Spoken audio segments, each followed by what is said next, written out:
তো বন্ধুরা সেই সকালে গেছি আর বাড়িতে ঢুকেছি আমি, বাজে তখন হচ্ছে 7টা 7। এখন অবশ্য 7:30টার মতো বেজে গেছে। ফ্রেশ হয়ে বসে আছি।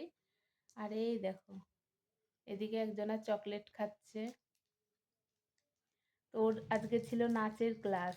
তো নাচের আন্টি যাদের আজকে বিজয়া মানে পুজোর পরে প্রথম ক্লাস হয়েছে তাদেরকে দিয়েছে একটা চকলেট।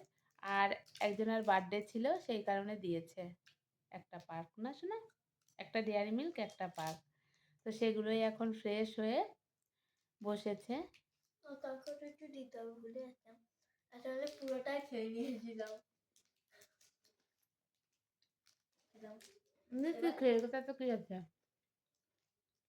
এই ভাতটা খেতে এসেছি বলো না, হুম এই ভাতটা খেতে এসেছি। হুম তো যাই হোক, আজকে কাজ থেকে আসতে দেরি হয়েছে। একবারে ওর নাচের ক্লাস ছিল, ওকে নিয়ে আমাকে নিতে গেছিলো।